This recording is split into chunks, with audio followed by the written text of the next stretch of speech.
예, 안녕하세요. 무역회계 실무 2주차 강의를 시작하겠습니다. 지난 시간에는 이제 관리회계의 성격과 역할에 대해서 공부를 했죠. 그래서 뭐 첫 시간이니까 아주 그 회계에 대해서 하나도 몰라도 이 회계가 왜 중요한지, 기업 활동에서 회계가 어떤 위치를 차지하고 있는지, 또 그 관리회계에서 어떤 그 정보, 원가 정보, 특히 비용과 관련된 정보가 어떤 역할을 하는지, 또 보통 이제 경영을 과정적으로 얘기할 때 플랜 두 C 이렇게 얘기하는데, 그 플랜 두 C에 있어서의 그 관리회계의 역할, 예? 그리고 또 어떤 조직, 경영 조직체에서의 어떤 목적과 또 뭐 그런 다른 것. 또 우리가 학습한 것 중에 중요한 거는 아마 여러분들이 무역회계 기초를 들은 학생도 수강한 학생도 있을 텐데, 무역회계 기초에서는 주로 재무회계를 공부했어요. 그래서 재무회계와 관리회계가 어떻게 차이가 나는지에 대해서 또 우리가 공부했고, 일장에서는 중요한 파트라고 생각을 할 수 있습니다. 그건 표 1-1에 나와 있고요. 그 다음에 결국은 이 의사결정, 우리가 의사결정을 위해서 이제 필요한 건데, 의사결정을 하는 데 있어서 또 가치사슬, 밸류체인 분석에 있어서 관리회계가 왜 중요하고, 거기서 산출되는 정보가 왜 기업 경영 의사결정을 효율화할 수 있는지에 대해서 공부를 했습니다. 뭐 일장은 되게 짧은 장이지만 그 포괄하고 있는 내용은 굉장히 그 폭넓은 내용을, 그리고 가장 중요한 내용을 포괄하고 있으니까 그 여러분들이 꼭 그 완전히 이해를 하고 학습을 하고, 혹시 모르는 부분이 있다든지 그러면은 지난 시간에 얘기한 것처럼 저한테 이 캠퍼스에서나 여러 가지 방법으로 연락을 주시면 제가 뭐 지도를 해드리도록 하겠습니다. 오늘은 이제 그 제2장 그 전략 경영과 관리회계에 대해서 공부할 텐데요. 이제 특히 이제 밸런스 스코어 카드라고 하는 균형 성과표에 대해서 공부하도록 하겠습니다. 실제로 이제 관리회계는, 우리가 배우고 있는 관리회계는 뭐 재무회계도 마찬가지지만 경영을 잘하기 위해서, 예? 경영을 잘하기 위해서 어떻게 접근을 하고 어떤 전략을 가지고 전략을 수립해서 실행에 옮기고 해야 되느냐와 관련된 거기 때문에, 이 실제로 전략 경영과 관리 회계에서는 우리가 꼭 회계라기보다는 이 보다 기업이나 조직의 경영을 잘하기 위해서 어떤 접근을 해야 되는가에 대한 이제 새로운 시각을, 지금으로 따지면 뭐 새로운 시각도 아니지만 새로운 시각을 보여준 균형성과법, 밸런스 스코어 카드라는 거에 대해서 공부하게 됩니다. 그렇게 뭐 내용이 많거나 그런 거는 아닌데, 굉장히 의미심장하고 중요한, 여러분들이 기업에 나중에 취업을 하면 바로 해야 될, 그 기업이 얼마나 성공적인 기업인가, 얼마나 잘하고 있는 기업인가, 얼마나 미래가 전망이 좋은가를 알 수 있는 그런 균형 성과표에 대해서 공부하도록 하겠습니다.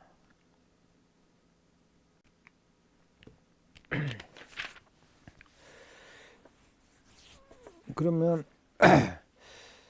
이 실제로 뭐 수익만 내면 되느냐, 수익만 내면은 이 장기적으로 그 기업이 계속 성장하고 계속 우수한 기업으로 갈 수 있느냐라고 우리가 봤을 때, 수익을 내기 위해서 재무적으로 이렇게 재무적인 차원에서 지표 같은 게 좋아야죠. 뭐 매출도 많아야 되고 이익도 많아야 되고 뭐도 많아야 되고 좋아야 되는데 기업이 과연 지속적인 경쟁 우위를 갖기 위해서는 과연 뭐가 필요한가? 이거를 좀 종합적인 관점에서 파악한 게 그 균형 성과표라고 생각하면 돼요. 그러니까 실제로 계획만 잘 세우면은 아무 소용없죠. 계획을 세웠때 이거를 실천에 잘 옮겨야 되죠. 근데 생각보다 계획을 실천에 잘 옮기는 우리 개인들도 많지 않고 기업들도 조직들도 많지 않아요. 우리가 계획한 대로만 쫙 하면은 다 성공하고, 예? 이 자기가 그 경쟁하는 분야에서 뒤처지지 않죠. 근데 실제로 계획을 수립한 거와는 달리 여러 가지 이유로 인해서 실천이 안 되는 경우가 굉장히 많습니다. 이게 이제 우리 실행상의 문제라고 하는데, 그래서 그 실행을 하는 게 굉장히 중요하다. 이거는 뭐 엑시큐션이라고도 하고요. 영어로 엑시큐션이라고도 하고 또는 임플리멘테이션 이렇게 얘기도 하고. 근데 실제로 그래서 실천이 잘 되고 있는 것을 파악하기 위해서 모든 것들은 다 측정할 수 있어야 된다. 이런 말도 이제 서론에 나와요. 16페이지에. 측정할 수 없는 것은 관리할 수 없다. 그러니까 제대로 잘 되고 있는지 아닌지를 측정해야 된다는 얘기죠. 근데 실제로 어디로 나아가고 있는지, 전략이 제대로 실천에 옮겨지고 있는지 이거에 대해서 종합적으로 평가해 줄 어떤 방향타, 내비게이션은 있는가. 그래서 전략의 실행을 위해 관리회계는 과연 어떤 도움을 줄 수 있는가. 이런 분야에 대해서 이제 우리 요 수업에서 공부를 할 거고요. 맨 먼저 이제 경영 전략 실행 도구로서의 균형 성과표에 대해서 공부하기로 하죠. 전략이라는 것은 A strategy is an action that managers take to attain the goal. 이런 말이 있습니다. 그러니까 경영자가 목표를 달성하기 위해서 행하는 행위. 이게 전략이죠. 어떤 목표가 있으면 그 목표를 달성하기 위해서 행하는 행위. 이거를 전략이라고 그래요. 그래서 경영 전략은 어떤 회사가 될 것인가를 결정하는 것이고 그 핵심은 그 우선순위의 결정에 있어요. 우선순위. 예? 우선순위 결정에 있어서 왜 인간이 가지고 있는 자원은 기업이 가지고 있는 자원은 유한하기 때문에 이거를 배분하는 데 있어서 모든 대안에 다 배분해 줄 수 없죠. 그러니까 더 가능성이 있고 더 수익성이 높고 더 고객 가치를 제고시킬 수 있는 쪽으로 보다 많은 자원 배분이 이루어지게 되는 거죠. 그래서 경영 전략이라는 것은 어떤 회사가 될 것인가를 결정하는 것이고 그 핵심은 우선순위의 결정 혹은 희소 자원의 배분이다. 이렇게 생각할 수 있고요. 그러면 결국은 기업의 목표가 만약에 이익 극대화라면 이익이 뭐 단기적으로는 냈지만 우리 장기적으로 과연 지속 가능하고 성장 가능한 이익이냐. 뭐 올 한 해 이익이 났다고 중요한 건 아니라는 거죠. 작년에도 났는지 재작년에도 났는지 아니면은 내년에도 날 건지 이렇게 지속적으로 이익을 창출하는 기업이야말로 아주 성공적인 기업이고 지속적인 경쟁 우위를 가지고 있는 기업이라고 볼 수 있죠. 그래서 우리가 경영학에서 특히 기업을 좋은 기업이냐 나쁜 기업이냐 경영학적 관점에서 파악할 때는 단기적인 성과 외에 장기적인 성과를 함께 평가할 필요가 있다. 네? 그래서 미래 성과에 영향을 미치는 걸 찾아보려니까 재무적인 측면도 있지만 무형의 보이지 않는 무형의 핵심 성공 요소를 관리하기 위해서는 이들을 측정하는 비재무적인 non-financial한 매저가 성과평가에 포함할 필요가 있다. 그래서 우리가 항상 너무 수치만 가지고, 계량적인 수치만 가지고 그게 중요하다 얘기하는데, 그거보다도 비계량적, 비재무적 또는 정성적 그런 지표를 성과평가에 포함하는 것이 중요하다, 이렇게 얘기를 하는 거죠.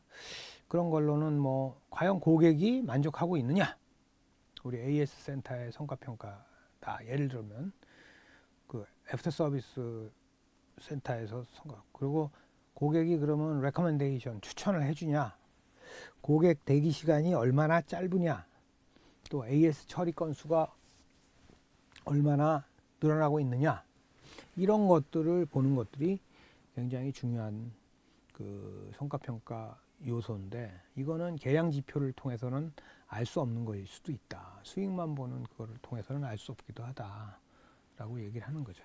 그래서 이제 그런 것들을 보기 위한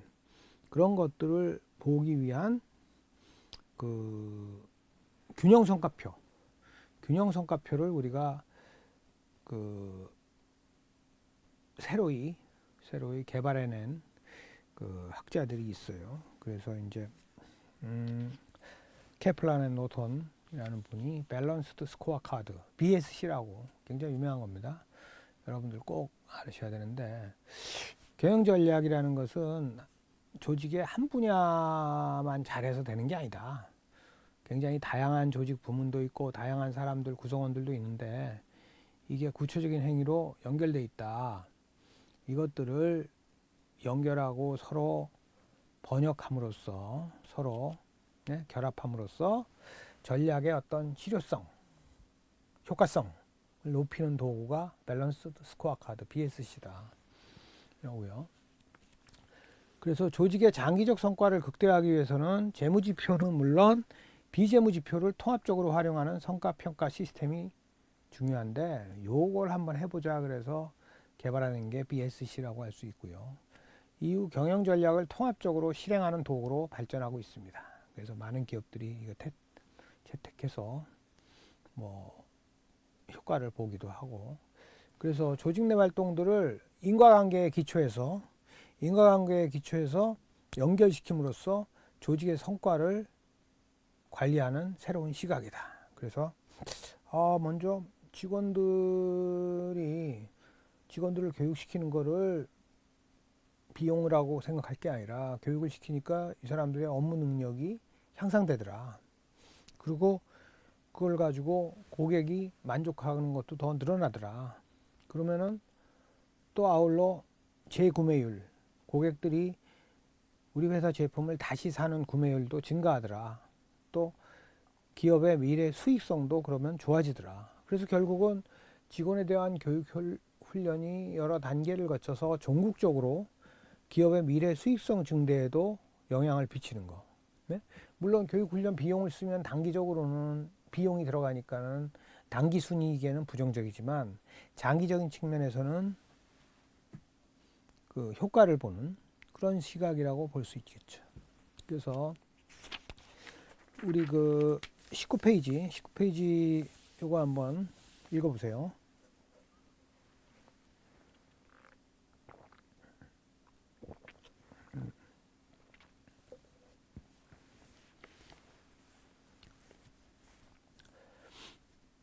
이제 보기 2-1이 나오는데, 뭐 짧은 보기니까 금방 읽었을 거예요.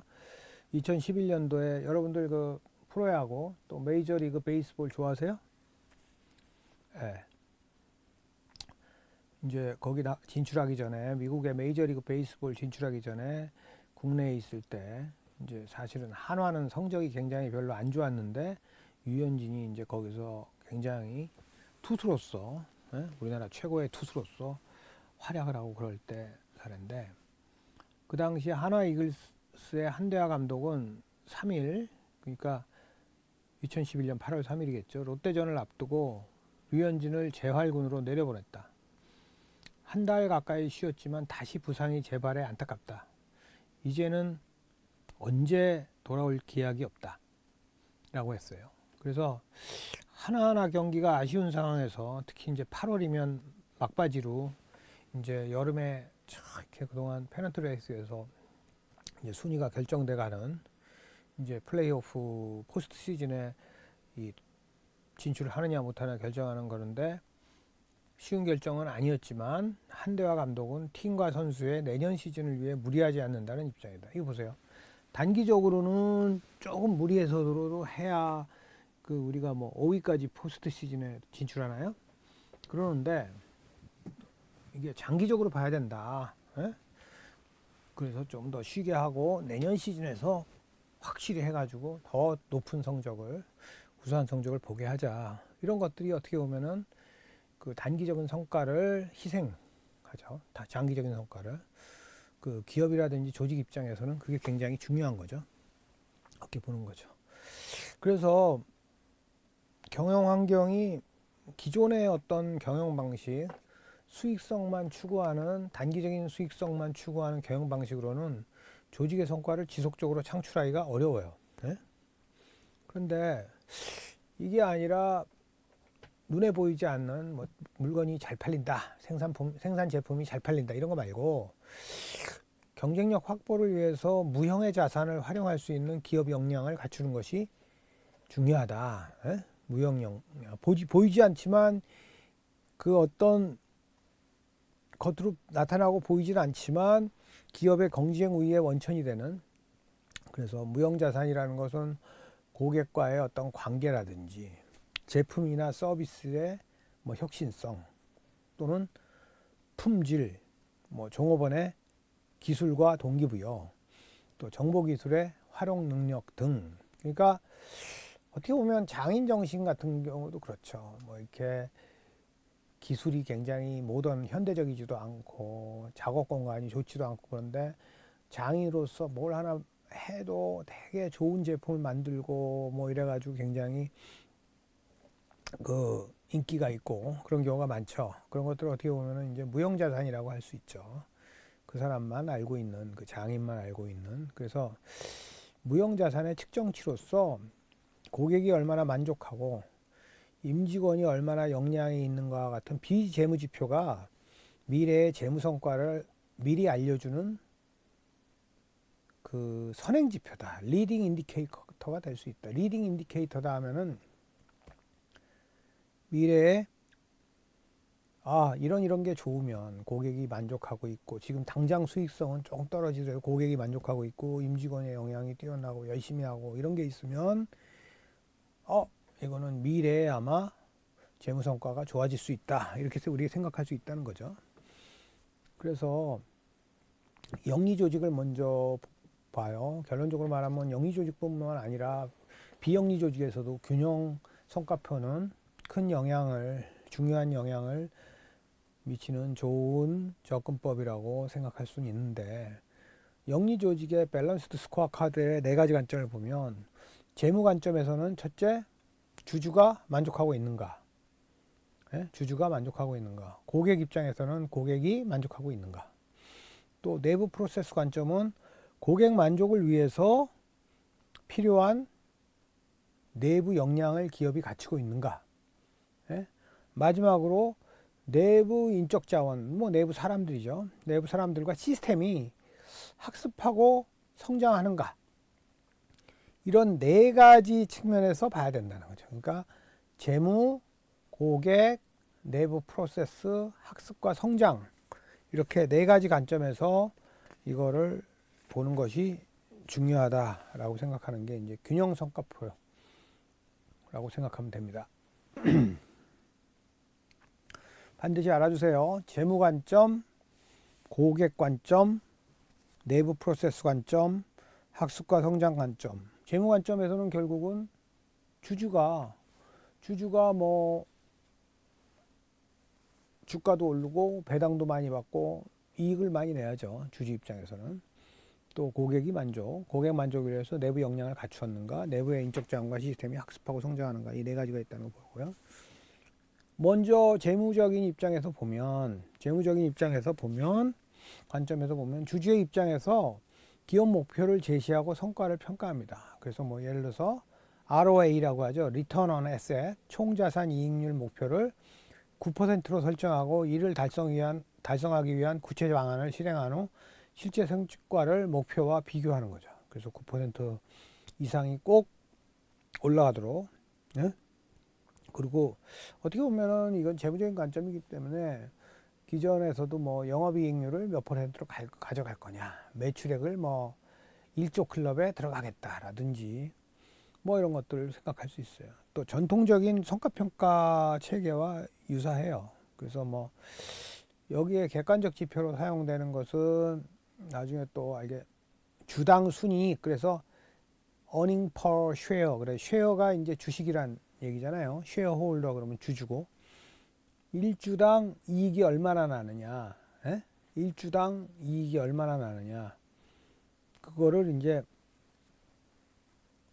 EPS, 그래서 그 주당 순이익 이렇게 얘기하고요. 총자산 이익률이다 그러면은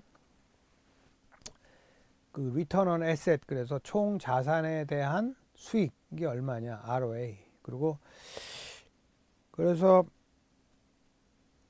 경제적인 부가가치 EV에는 Economic Value Added 그래가지고 요거는 세후 영업이익에서 자본 비용을 빼준 거죠. 그래서 주주 입장에서 본 실질적인 기업 가치는 EVA다. 왜? 들어간 자본 비용을 빼야만 영업이익, 그 자본에 대한 대가 제외해야만 순수 이익을 알 수 있기 때문에, 그래서 주주 자본주의, 스톡홀더 주주, 스톡홀더 캐피탈리즘 정착에 기여를 한 게 EVA다 이런 얘기를 많이 하죠. 그래서 우리가 재무 관점에서는 EPS나 ROA나 EVA 같은 지표를 씁니다. 아까 얘기했지만 ROA 같은 경우는 총자산을, 당기 순이익을 총자산으로 나눠준 거죠. 총자산에는 이제 자기 자본이랑 타인 자본, 소위 얘기해서 자본인과 부채가 포함되어 있는 합쳐진 그런 개념이고요. 두 번째가 우리 뭐라고 했어요? 고객이라고 그랬죠. 네? 첫 번째는 재무, 고객이라고 그랬는데, 고객 관점에서는 목표 고객과 시장에서 기업이 얼마나 성공적인가 평가하고 관리하는 거다. 네? 목표 고객과 시장에서 기업이 얼마나 성공적인가 평가하고 관리하는 것을 우리 고객 관점에서 균형순가표에서 중요하다 이렇게 볼 수 있어요. 그래서 장기적으로 볼 때 고객 관점은 원인, 재무 관점은 결과.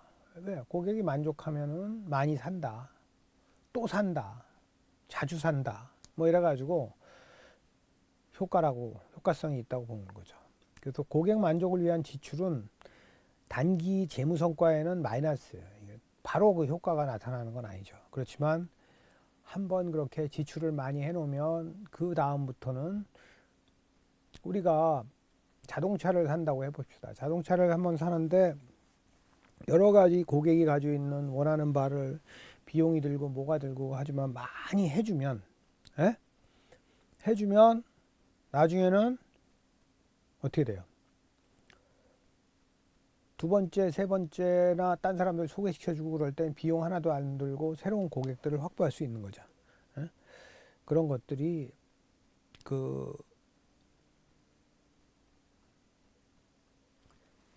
우리가 장기적인 차원에서는 고객을 만족시키는 게 중요하다 이렇게 생각할 수 있어요. 그런데 실제로 최고 경영자는 고객 만족을 시키려면 여러 가지 노력을 해야 되고 비용을 써야 되니까, 그거는 뭐 내가 지금 실적이 급한데 이거를 꼭 해야 돼 이렇게 생각하고 근시안적으로 해가지고 소홀히 할 우려도 솔직히 있습니다. 그래서 고객 관점에서의 성과지표라고 그러면은, 그리고 또 측정이 어려워요. 고객의 마음속에 들어가가지고 야, 얼만큼 우리 회사를 좋아하고 이 좋아하는 고객 만족이 높아졌고 이런 걸 하기가 어렵잖아요. 그래서 어떤 고객 만족도라든지 고객 유지도라든지 신규 고객 유치도라든지 고객 수익성이라든지 시장 점유율이라든지 순 추천 지수, 넷 프로모터 스코어.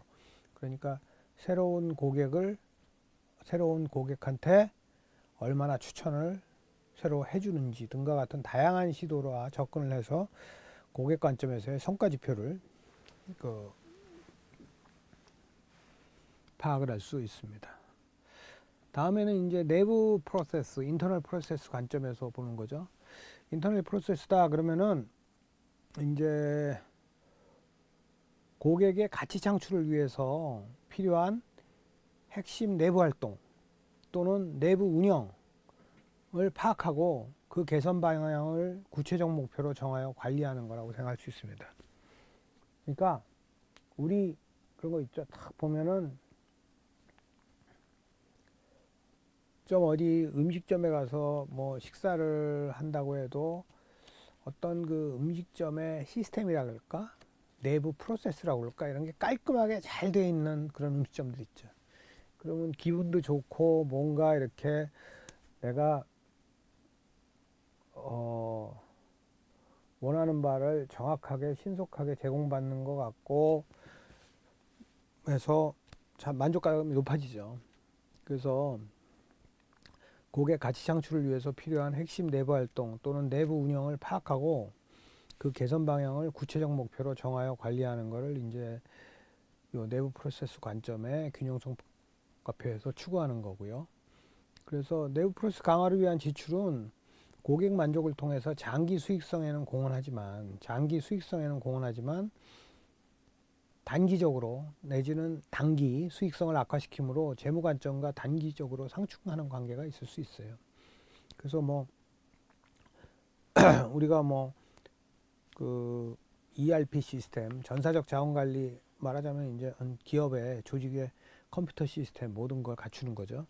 뭐 결제서부터 모든 것들, 이메일서부터 모든 것들을 또 갖추는 그런 거 했을 때 그런 거를 하려면은 엄청나게 많은 자금이 들어가잖아요. 이거를 과연 할 것이냐 말 것이냐 이런 문제가 있는 거죠. 그런데 이걸 해놓으면은 그만큼 서비스 아웃풋 레벨이 높아지기 때문에 고객들이 만족하고 결국은 수익성에 장기적으로 이익이 된다 이렇게 볼 수 있는 거고요. 그래서 경영자에 대한 성과평가가 재무성과에만 국한될 때 장기 성과를 위한 투자가 위축될 수 있어요. 그래서 우리가 이제 밸런스 스코어 카드 BSC에서 얘기하는 거는 재무적인 성과뿐만 아니라 비재무적인 성과를 같이 동시에 우리가 고려해야 된다는 거죠. 이에 대한 성과 지표로는 뭐 소요 시간, 생산에 들어가는 소요 시간이라든지 불량률, 에라율이 얼마나였는지 다시 작업하는 데 들어가는 횟수, 다시 작업하는 횟수 등과 같은 성과 지표가 이 내부 프로세스 관점에서는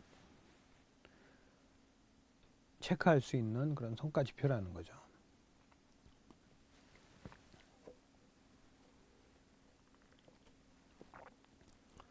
이제 마지막으로 학습과 성장 관점에서의 균형 성과표의 한 그 요소는 뭘 얘기를 하냐면은 장기적으로 기업의 이익을 가져다 주고 기업 역량화되기 위해서는 종업원들, 직원들에 대해서 핵심 역량에 대한 투자가 필요하다. 결국 조직이 가지고 있는 거는 종업원이잖아요. 종업원들의 핵심 역량에 대한 투자가 필수적이다. 그래서 그걸 하기 위해서는 인적 자원이라든지 물적 자원이라든지 그리고 이를 연결하는 조직 체계에 대한 투자. 이거는 뭐 단기적으로 나타나지 않아요. 실제로는 조직에 교육 훈련을 열심히 시켜놨는데 그 직원이 떠날 수도 있어요. 그럼 이거 조직에 마이너스 아니냐? 돈은 다 들고 이렇게 생각해서 이런 걸 등한시하는 경우도 있는데 뭐 인적 자원이나 물적 자원 그리고 이를 연결하는 조직 체계에 대한 투자로서 뭐 재교육이나 정보 기술이나 정보 시스템 향상을 시키고 조직 절차를 적절하게 수행한다든지 이런 거죠. 이거는 보면은 직원 만족도, 이직률, 직원의 교육 훈련, 직원의 기술 범위와 능력, 그리고 정보 처리 시스템 처리 능력, 그리고 직원의 보상이나 승진 규정과 기업 목표와의 일치성과 같은 아주 일반적인 지표들이, 계량하기 힘든 지표들이 뭐 학습과 성장 관점에서는 굉장히 중요한 성과 측정치가 됩니다. 다시 한번 읽어볼게요. 직원 만족도, 이직률, 직원에 대한 교육 훈련, 직원의 기술 범위와 능력, 정보 처리 시스템 처리 능력, 직원의 보상이나 승진 규정과 기업 목표와의 일치성 볼 수 있습니다.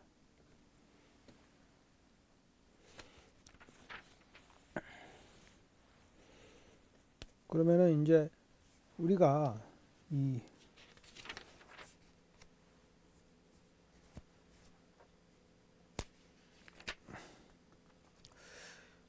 보통 그 재무적인 지표는 앞에 고객이라든지 내부 프로세스라든지 또는 학습과 성장이라든지 이런 것들이 되고 나서 마지막에 오는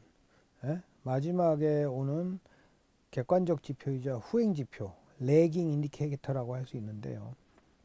고객 만족이라든지 내부 프로세스라든지 학습 성장이라든지 이런 거는 주관적이면서 선행적이면서 장기적인 그런 지표라고 볼 수가 있어요. 그래서 우리 이제 전략 지도라는 개념이 나오는데, 전략 지도는 BS10 균형 성과표에 성과 지표들을 포함하고 있다는 점에서 BSC랑 공통적이긴 하지만 몇 가지 차이를 가지고 있어요. 그래서 뭐 네 관점의 성과 지표들이 어떻게 인과관계로 연결될 수 있느냐, 어떻게 연결될 수 있느냐, 그리고 또 조직 구성원들의 자신의 업무가 회사 전체에서 차지하는 위치와 타 업무와의 연결관계를 이해하는데 또 도움을 줄 수 있다. 그래서 전략 지도는 BSC에서 포함하는 구체적 목표치나 실행안을 포함하지 않을 수도 있어요. 여기 이제 그 BSC와 하여튼 비슷하지만 동일하지만 구체적인 목표치나 실행방은 포함하지 않고 그 네 가지 요소들 간의 인과관계에 초점을 맞추는 거, 이걸 우리 전략 지도 맵, 스트래티지 맵 이렇게 얘기를 합니다. 그래서 실제로 보면은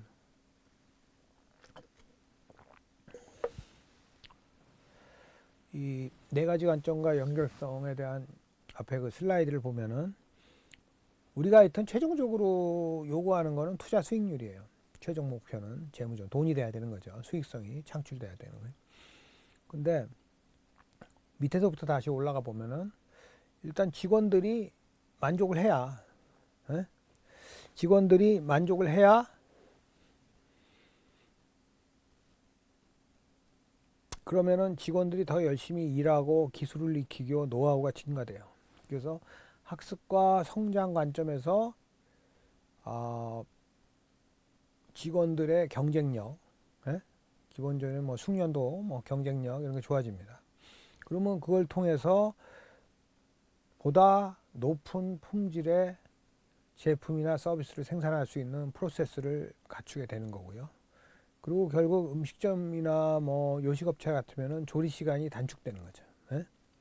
그럼 효율성과 효과성이 높아지고, 그러면은 피자 가게다 그러면은 생산되는 피자가, 만들어지는 피자가 영양이 있는 고영양 피자가 되고 가격은 싸지고 배달은 오차가 없이 정시 배달이 되고, 그래서 결국은 고객이 만족하고 고객이 만족한 고객은 다시 찾고, 그래서 수익이 그만큼 늘어나고 비용은 줄어드는, 그래서 투자 수익률은 높아지는 이런 프로세스, 그러니까 밑에서부터 바텀에서부터 업까지 위에까지 흘러가는 이런 프로세스를 거치게 되는 거죠. 그래서 요 그림을 여러분들 반드시 그림에 대한 내용뿐만 아니라 여러분들이 그릴 줄 알아야 되고, 이렇게 올라가고 거기에서 이런 연관관계가 있어서 저렇게 선으로 표시되어 있구나, 원가를 절감하기 위해서는 내부 프로세스가 그만큼 효율화돼야 되니까 고품질 프로세스라든지 조리 시간이 단축되고 이렇게 얘기하는 거죠. 예? 그래서 결국은 우리가 피자집이 됐건 커피집이 됐건 보면은 주문하고 배달하는 프로세스는 결국은 이런 게 제대로 되기 위해서는 셰프들한테 교육을 잘 시켜야 된다. 주방에. 그래서 뭐 손을 씻고 뭐 이렇게 요리 이렇게 커버 이렇게 위생에 도움이 되는 그런 것들을 씻고 또 담배 같은 것들을 가급적 피우지 않는 그런 식으로 이렇게 함으로써 결국은 고객에 대한 만족도를 높이고 충성도를 높여서 투자 수익률이 높아지는 그런 프로세스를 가져올 수 있다는 거죠. 그래서 영리 조직의 균형 성과표를 우리 보면은 재무, 또 고객, 내부 프로세스, 학습과 성장 이 네 가지 각 관점에 대해서 다음 요소를 구체적으로 규정하고 있는데 첫 번째 목적에서는 내 관점별로 달성하고자 하는 바를 설정합니다. 예를 들어서 재무다 그러면은 주주가치의 증대 이건 뭐 당연하죠. 주식회사의 주인은 기업의 주인은 주주 그러니까 주주가치의 증대고 고객 관점에서는 고객을 유치하고 정시 배송하고 가격 경쟁력을 유지하고 하는 게 굉장히 중요해지죠.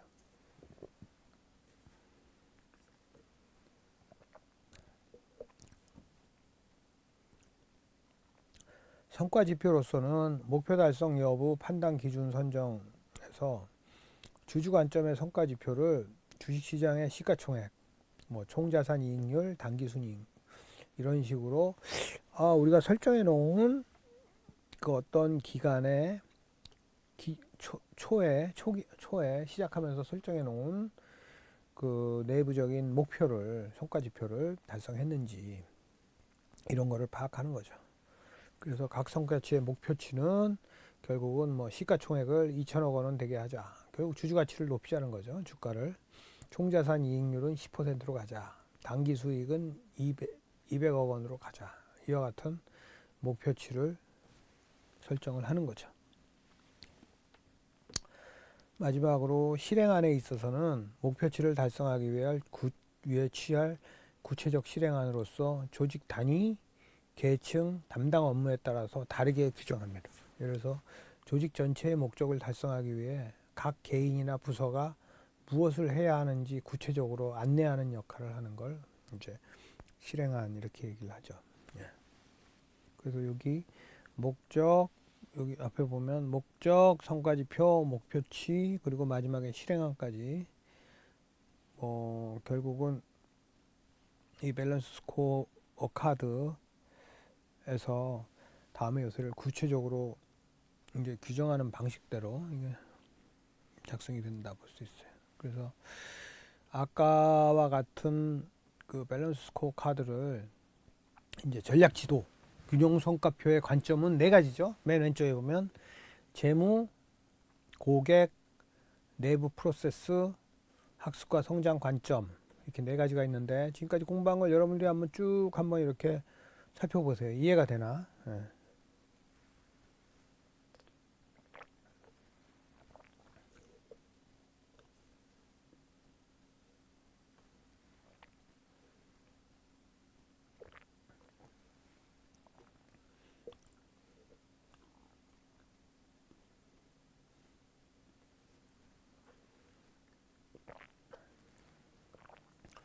예, 아마 뭐 지금까지 책도 읽어보고 또 수업을 잘 들은 학생들은 이해가 될 텐데 이제 네 가지 관점이 맨 왼쪽에 있고 그거에 대한 목표 및 전략 지도를 보면 가장 밑에 보면 이제 직원에 대한 교육을 철저하게 시키자, 많이 시키자. 그러면은 그걸 통해서 정보 시스템의 활용이 늘어나고 고객별 정보 시스템 활용이 늘어나면은 고객별 판촉 활동도 활발해지고 또 조리 시간도 단축되고 이렇게 되죠. 그러니까 여러분들 아마 은행 같은 것도 이용해 보면은 은행의 어떤 창구에 따라서 직원에 따라서 같은 시간에 비슷한 유형의 고객을 더 많이 이렇게 고객에게 서비스를 하는 직원이 있는가 하면 그렇지 않은 직원도 있죠. 그 이제 여러 가지 뭐 일의 숙련도라든지 활용도라든지 뭐 이런저런 것 때문에 이제 그런 거 보면 우리가 이걸 탁탁탁 처리를 잘하고 활용도 잘하고 이러면 굉장히 우리가 그 신뢰감이 생기죠. 그러면은 거기에 대해서 충성도도 높아지고 또 이제 음식점이라고 피자집이라고 생각하면 정시 배달이 돼서 충성도도 높아지고 결국은 그러면 계속 그 CRM이 돼가지고 CRM이라는 건 고객 관계 관리죠. 지속적으로 고객 충성도를 통해서 다시 또 이용하게 되면 수익이 향상되는 그런 목표 및 전략 지도를 갖게 된다는 겁니다. 그럼 이 각각의 네 가지 단계에 있어서 성과 지표를 보면은 학습과 성장 관점에서는 직원 교육 시간, 직원 교육 참가율, 그죠? 그게 중요하죠. 직원 교육한다고 시간은 했는데 와서 뭐 일이나 계속 하고 있고 교육은 쉬는 거다 그래도 쉰다든지 뭐 그러면 또 효과가 없겠죠. 내부 프로세스 관점에서는 영업 현황을 분석한다든지 고객별 전화를 통한 건수라든지 조리 방법을 얼마나 개선했냐는지 끊임없이 얼마나 시스템이나 프로세스를 개선하기 위한 노력을 했느냐 이걸 가지고 볼 수 있는 거고요. 고객 관점에서는 월별 동일 고객의 주문 건수 또는 정시 배달이 얼마나 됐냐는지 그런 정시 배달률 같은 게 중요한 지표가 되는 거고요. 성과 지표가. 재무 관점에서는 매출액이 얼마나 증가했는지 주문이 얼마나 전기보다 늘어났는지 이런 성과 지표를 볼 수 있다는 거죠. 예, 여기 얘기한 요 그림이자 뭐 표랑 비슷하게 생긴 게 지금까지 여러분들 공부한 거를 다 이렇게 보여주고 있으니까 한번 1, 2분 동안 다시 한번 다 이해가 되는지 쭉 그 살펴보고 그 익히도록 하세요.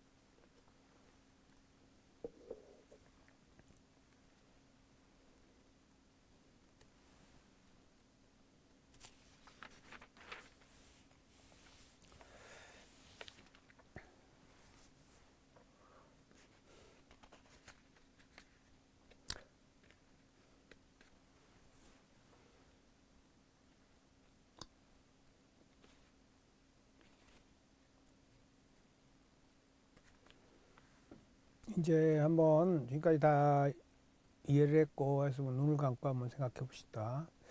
이제 네 가지 관점이 존재합니다. 네 가지 관점에는 학습과 성장 관점, 내부 프로세스 관점, 밑에서부터 위로요. 고객 관점, 마지막에 재무 관점. 이런 식으로 네 가지 관점을 생각하고 네 가지 관점 각각에 대해서 목표 및 전략 지도가 만들어지죠. 말하자면 직원에 대한 교육을 시키면 시스템을 활용하는 능력이 높아진다. 그러면 고객의 또 팬촉 활동이 활발하게 된다. 그리고 조리 시간의 단축이 줄어들게 된다. 그러면 결국은 배달이 정시 배달을 하게 되고 고객들의 만족도가 높아져서 고객 충성도가 높아진다. 결국은 수익성이 향상된다. 우리 이렇게 생각할 수 있어요.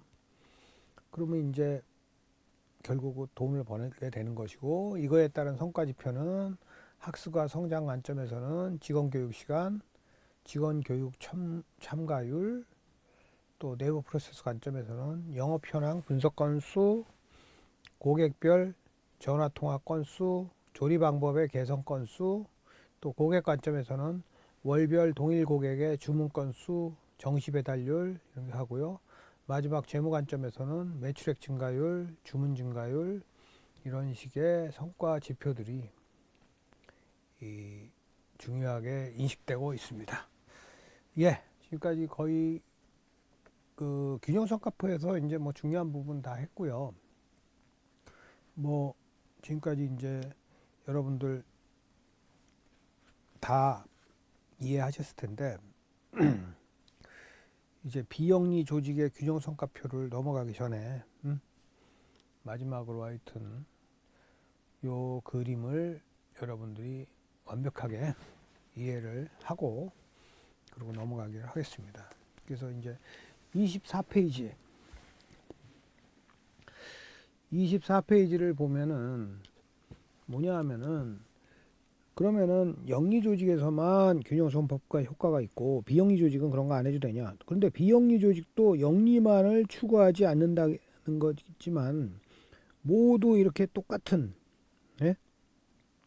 똑같은 목표를 가지고 있고 고객에 대해서 만족도를 해줘. 오히려 영리를 추구하지 않기 때문에 고객의 만족도를 더 높여야 되는 거죠. 그래서 영리 조직은 이익 극대화와 같은 재무적 성공이 최고 목표가 되고 다른 세 관점은 재무 성과에 궁극적으로 따라오는 그런 영향을 미치는데 고려가 된다. 비영리 조직은 제가 얘기했듯이 재무적인 목표가 최고 목적이 아니에요.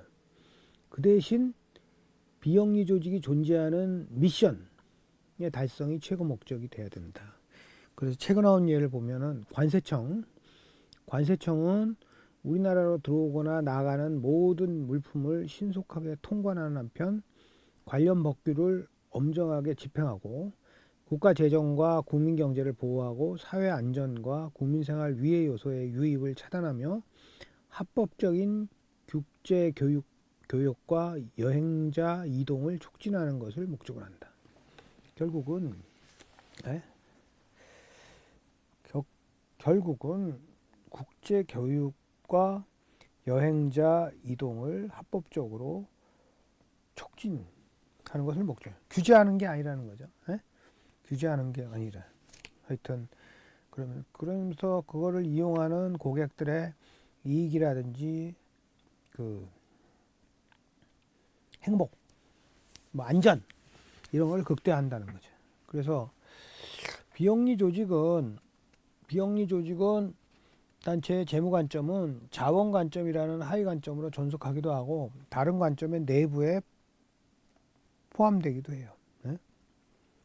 그래서 그 고객 관점에서는 비영리 조직의 경우에는 조직 서비스를 받는 사람, 무료 급식 수령자와 조직의 재무적 자원을 제공하는 사람, 후원자 또는 공공기관이 일치하지 않는 경우가 많다. 그죠? 뭐 예를 들어서 영리 조직은 우리가 돈을 내고 뭘 사지만 실제로 무료 급식소 같은 데서는 이 고령자라든지 사회 그 약자 계층이라든지 뭐 이렇게 도움을 필요로 하는 장애인이라든지 이런 사람들이 이용을 하지만 실제로 거기에 비용을 대는 사람들은 누구예요? 후원자들이겠죠? 도네이션 하는 사람들. 이제 그런 얘기입니다. 근데 하여튼 비영리 조직에서는 그렇기 때문에 어떤 재무적인 측면보다는 고객, 내부 프로세스, 그 성장과 학습 이런 것들이 훨씬 더 중요한 관점으로 작용한다는 거죠. 네? 알겠죠? 그래서 그 비영리 조직에서는 오히려 그런 비재무적인 지표가 훨씬 중요하고 밸런스 스코어 카드가 나온 게 비계량적인 지표로 인해서 너무 그 재무적인 지표만은 중요하게 생각하고 충실히 따르고 이러다 보면은 문제가 생기니까 비계량적인 지표, 비재무적인 지표도 중시해야 된다 해서 나온 거니까 어떻게 보면 균형성과표가 비영리 조직의 어떤 성장이라든지 그 성패를 더 잘 파악할 수 있는 그런 요인이라고 우리가 생각을 할 수가 있습니다.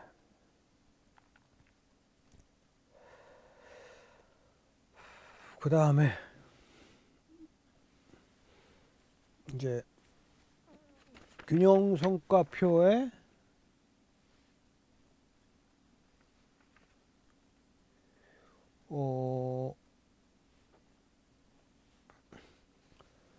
유의사항이면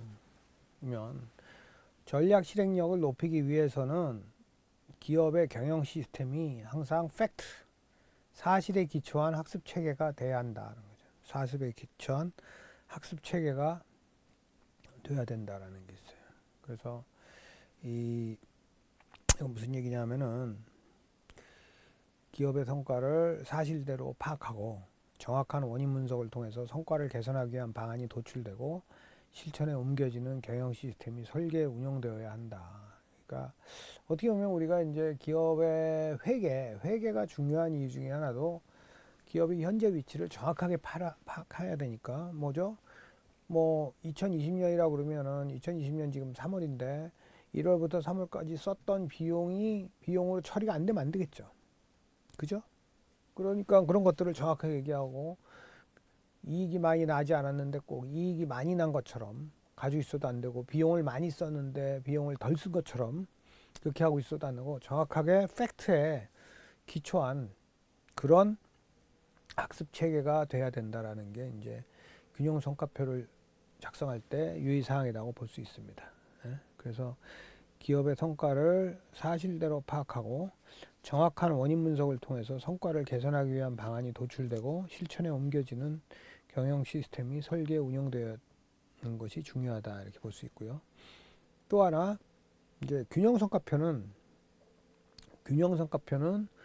어떤 조직의 목표, 전략, 특히 중장기 목표 전략과 이를 달성하기 위한 구체적 행위를 하나의 일관성 있는 체계 속에 설명함으로써 조직 구성원들이 자신의 행위가 전체 조직에 미치는 영향과 중요성을 이해하게 돕고 조직의 장기적 성과를 개선하게 하는 수단으로 받아들여져야 한다.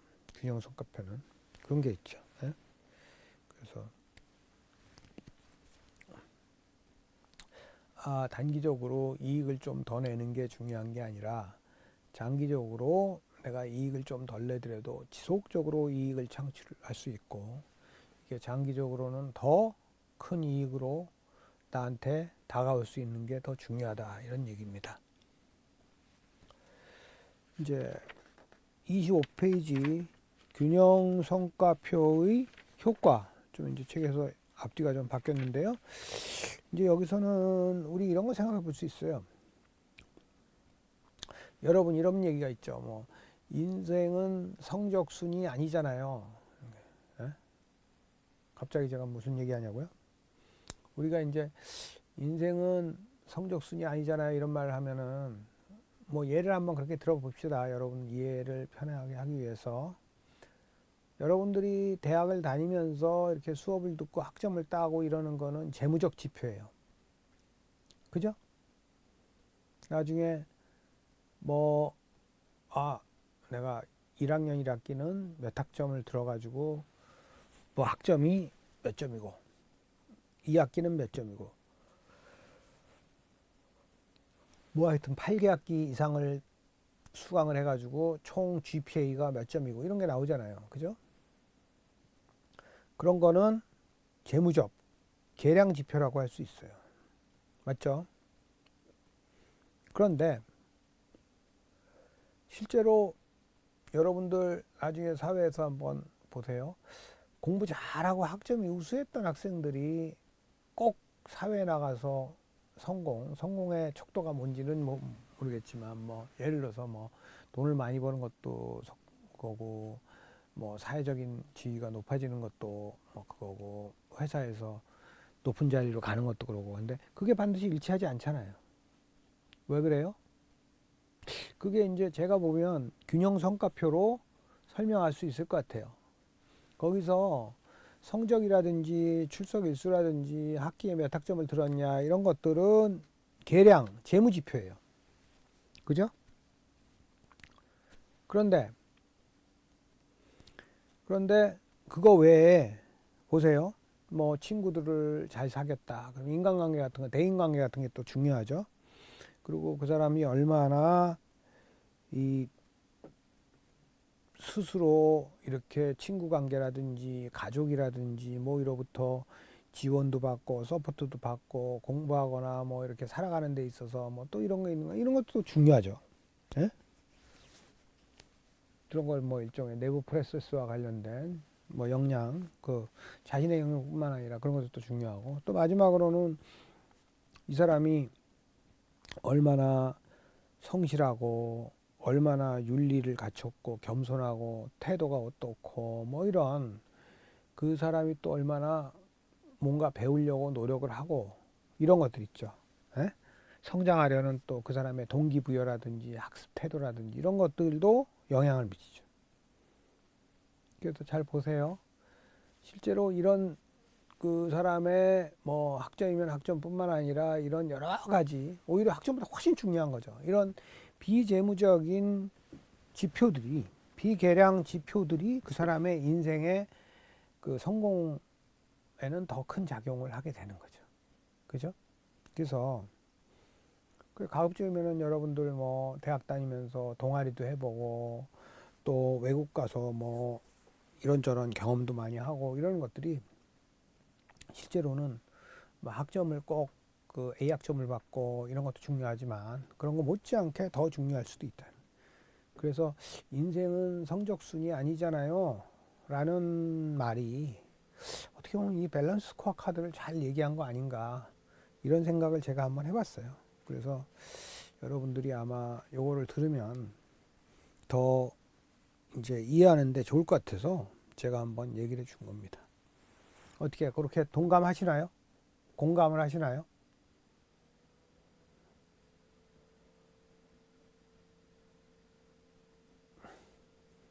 하여튼 그 아마 여러 번에 걸쳐서 얘기를 하는데, 그 비재무 지표도 재무 지표 못지않게 중요하게 파악한다. 특히 장기적인 관점에서 기업을 계속 성장의 길로 유도하는 것은 비재무적인 관점이다. 특히 뭐 학습과 성장이라든지 내부 프로세스라든지 고객 관점에서 중요하다라고 얘기하는 게 균형 성과표다라는 걸 아시고, 이제 이 균형 성과표의 효과에 대해서 공부하도록 하겠습니다.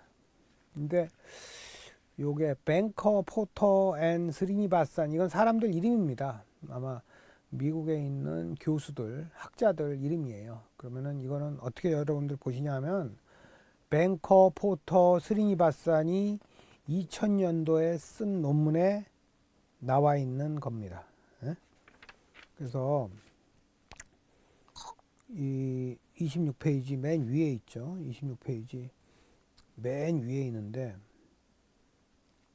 그거는 아마 뒤에 여러분들 제가 책을 보고 가르쳐 드릴게요.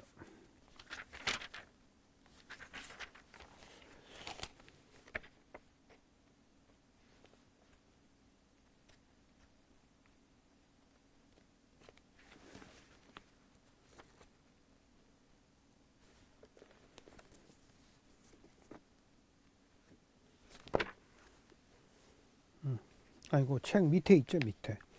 밑에 보면 뱅커, 포터, POTTER, 스리니바산 2000년대 On empirical investigation of an incentive plan that includes non-financial performance measures, the accounting review 75일 65, 92. 그러니까 2000년에 뱅커, 포터, 스리니바산이 쓴 논문으로, 논문 제목은 비재무 성과 지표를 포함한 인센티브 플랜에 대한 실증 고찰, 이런 내용이고, 논문집 이름은 The Accounting Review, 어카운팅이 회계잖아요. 회계학 고찰 이런 거고, 75편이 나온 것 같아요. 75편이 아니라 75년 동안 나온 거고, 그러니까 지금으로부터 2000년도에 이미 75년이 됐으니까 한 2026년 이때 아마 나온 거고, 1이라는 것은 보통 논문에 따라서 1년에 한 봄, 여름, 가을, 겨울 3, 6, 9, 12, 그래서 4번 정도 나오거든요. 그게 첫 번째 나왔다는 거고, 그러니까 75편이 4번 나오는 거죠. 그리고 65, 92는 페이지 수를 얘기하나요. 페이지 수를. 65페이지에서 92페이지. 이런 논문이 2000년에 남았는데 그 내용이다 이거죠. 이건 여러분들 뭐 상식적으로 그냥 참고로 알아두시면 되고요. 그래서 여기서 중요한 거는 항상 그 내가 이렇게 새로 창작한 글이라든지 이게 아니면 남의 것들을 가져다 쓸 때는 항상 이렇게 인용을 밝혀야 됩니다. 인용을. 예? 저작권 여기서 인용을 밝힐 필요가 있어요. 그래서 뱅커 포터 스리니바산이라는 학자는 미국의 한 대형 호텔 체인을 대상으로 비재무지표를 직원 보상에 연동한 결과를 분석했다. 그래서 재무지표로는 영업이익, 무료 전화 예약 비율, 비재무지표로는 재방문 의사에 대한 고객 응답과 고객 불만 건수, 그리고 비재무지표가 상여금과 직접 연결되고 최대 상여금이 과거보다 커졌을 때 재무성과와 비재무성과 모두 과거보다 향상됨을 발견했다. 그러니까 비재무지표가 인센티브랑 상여금이랑 직접 연결되고 상여금이 제일 커졌을 때, 과거보다 커졌을 때 재무성과와 비재무성과가 모두 과거보다 향상됐다. 더 많이 자기개발도 하고 노력을 해서 재무성과도 더 내고 그걸 해서 상여금도 더 받고 이러는 거죠. 네? 그리고 이 밸런스 스코어 카드를 처음 만든 캐플란과 노턴은 BSC를 실행할 때 얻을 수 있는 핵심적 효익은 직원들이 자신이 통제하는 요소들과 미래 재무성과와의 연결관계의 시기와 규모를 이해하는 것이라고 설명한다. 우리가 어떤 효과를 보려면은 항상 거기서 제일 중요한 거는 내가 지금 하고 있는 일이 기업의 목적을 위해서도 중요하고 기업의 목표를 달성하는 데서 성과를 위해서 중요하고 이게 또 나의 발전의 밑거름이 되고 이런 식으로 이해를 하고 그런 식으로 알고 있는 게 굉장히 중요하다는 거죠. 그래서 국내 이제 BSC 도입 기업과 비도입 기업 각 16개의 재무 성과를 비교한 결과 도입 기업의 주가 수익률과 재무 성과들, 재무 성과는 총자산 이익률, 자기자본 이익률, 매출 이익률, 매출 원가율, 재고자산 회전율이 비도입 기업의 그것보다 더 개선된다 이렇게 생각할 수가 있는 거죠. 네, 그래서 요거는 사실은 균형 성과표에 대한 효과로서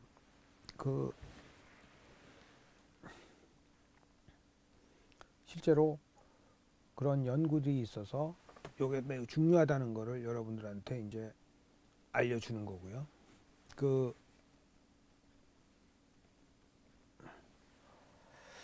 그러면은 그 다음에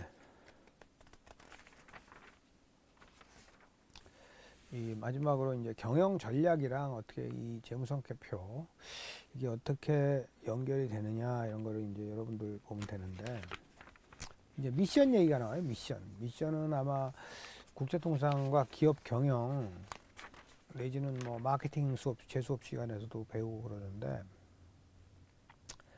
과연 왜 조직이 존재해야 되느냐? 조직이 왜 존재해야 되느냐? 어떻게 보면 이제 비전이랑도 상당히 관계 있는데 이 실제로는 우리 조직이 존재하는 이유, 우리 조직이 왜 존재하는가 해서 휴렛 패커드 같은 기업은 저기 컴퓨터 관련 기업이죠. 프린터 같은 거 많이 생산하고 여러 사람들이 모여서 회사라는 조직으로 존재하는 이유는 개인적으로는 달성할 수 없지만 집단적으로 달성할 수 있는 그 무엇을 위해서이다. 그것은 가치 있는 일을 함으로써 사회에 공헌하는 것이다. 이렇게 얘기하고 있어요. 그러니까 휴렛 패커드 회사에서는 회사가 존재하는 이유는 개인적으로는 힘들지만 단체적으로 집단적으로는 달성할 수 있는 그 문에 이제 조직의 기본적인 효과죠. 조직이라는 게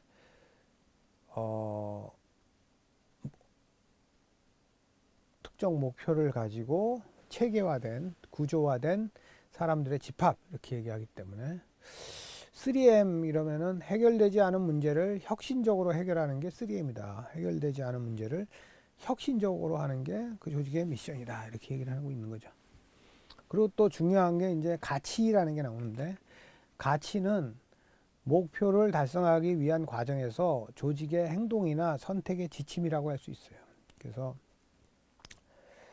무엇이 옳고 중요한지를 규정하는 깊이 간직된 신념, 이렇게 얘기하죠.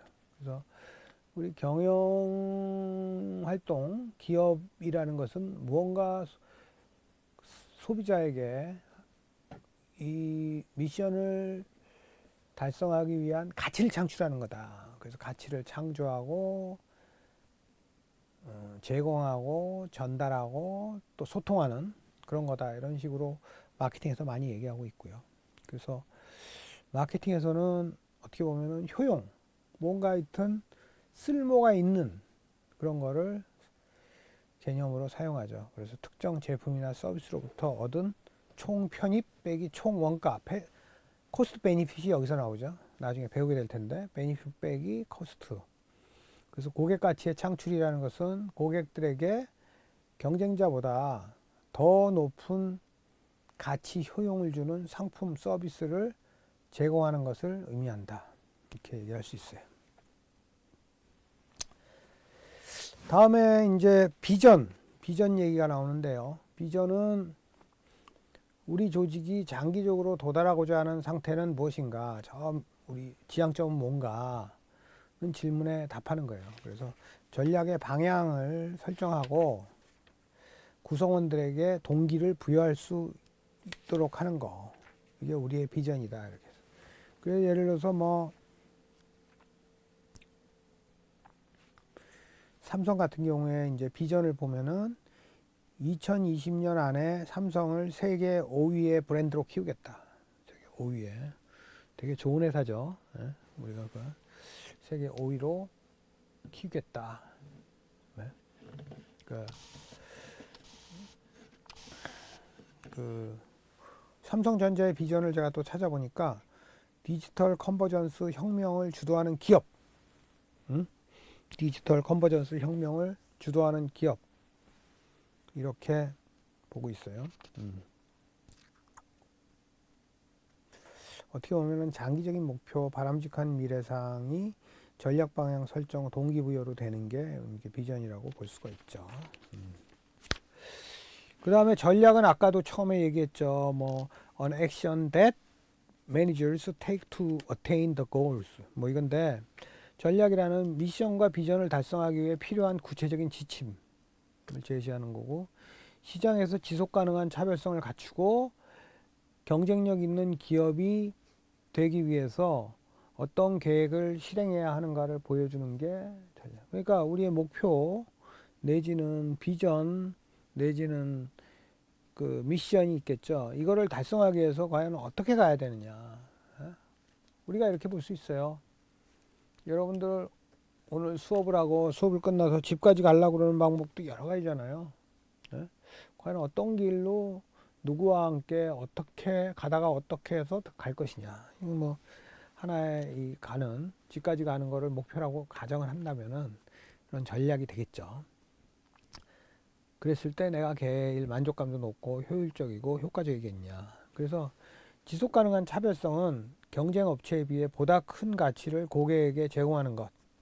그래서 여기는 제품 차별화 또는 동일한 가치를 더욱 저렴하게 제공하는 것, 가격 차별화 이렇게 볼 수 있어요. 그러니까 남들보다 더 큰 가치를 고객에게 제공하는 제품 차별화도 있을 수 있고요. 동일한 가치를 더욱 저렴하게 제공하는 코스트 리더십, 가격 차별화도 있을 수 있고 기업이 경쟁에서 승리할 수 있는 전략은 보통 세 가지. 승리의 원천은 프로덕트 디퍼렌시에이션 이렇게 제품 차별화, 제품이나 서비스 차별화, 보다 높은 품질의 제품을 생산한다는 거죠. 코스트 리더십, 보다 낮은 원가, 경쟁력이 있다는 거죠. 뭐 맥도날드라든지 이런 데는 그렇죠. 아니면은 남들이 신경 안 쓰는 시장에서 그들의 요구를 충족시켜서 집중화해서 고객을 창출하는 거. 포커스, 스트래러지 이렇게 세 가지가 있다고 보통 얘기를 합니다. 네.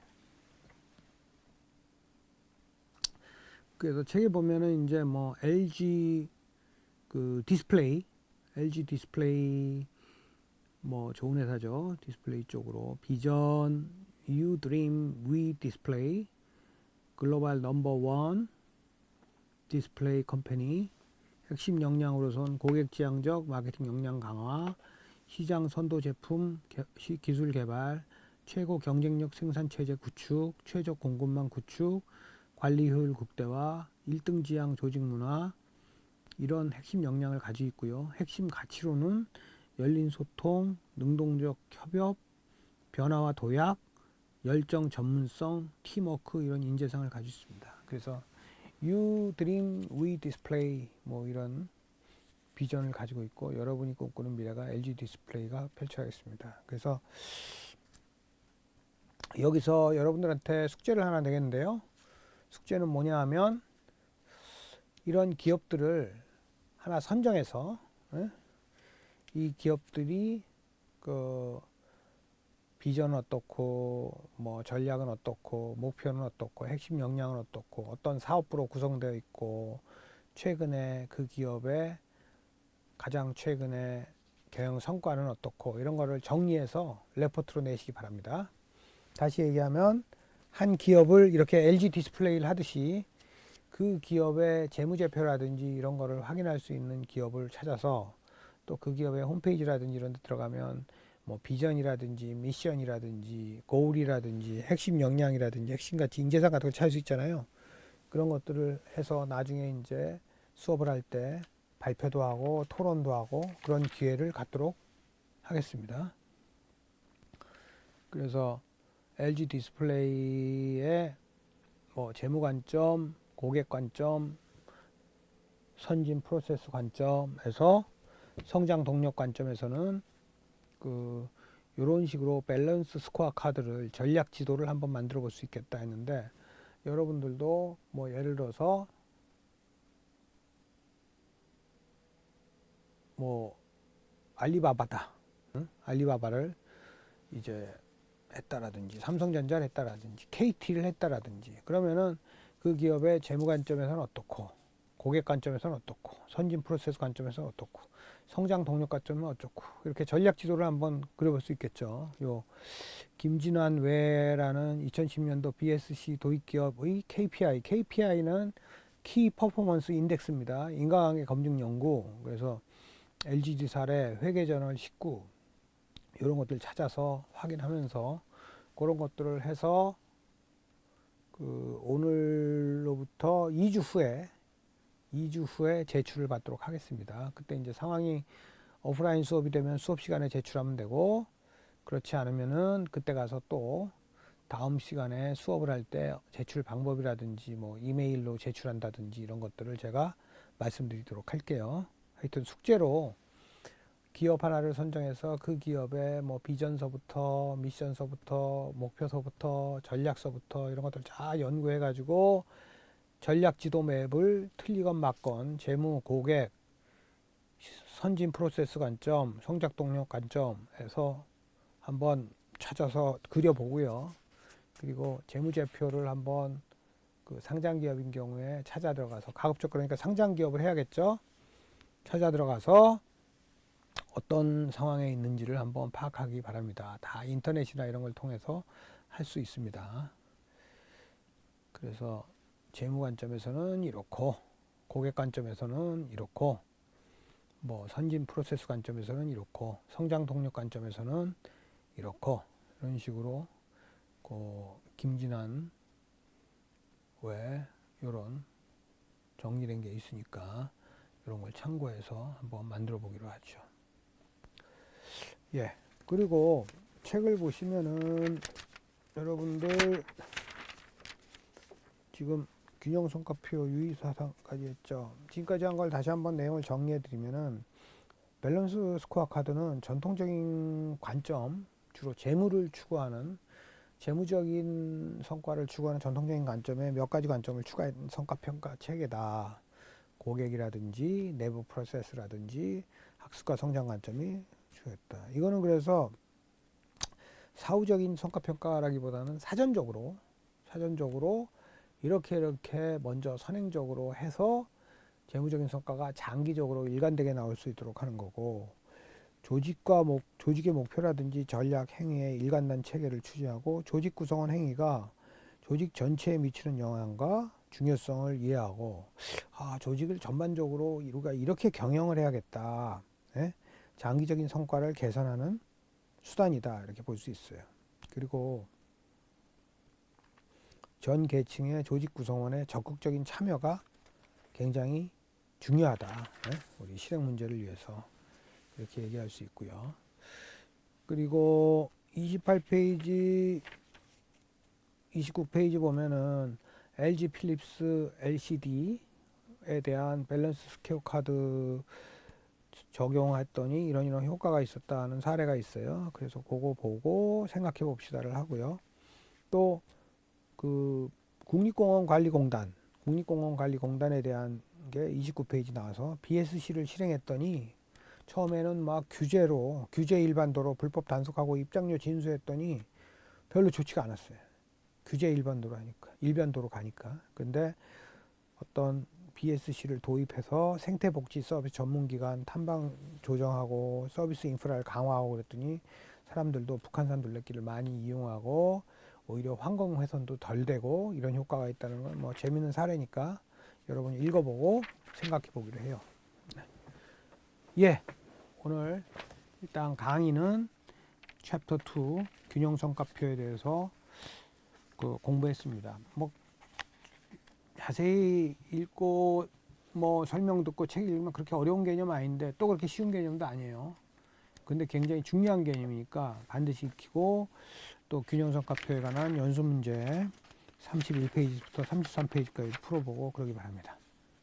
예, 수고하셨습니다. 오늘 수업은 이거로 마치도록 하겠습니다. 예, 감사합니다.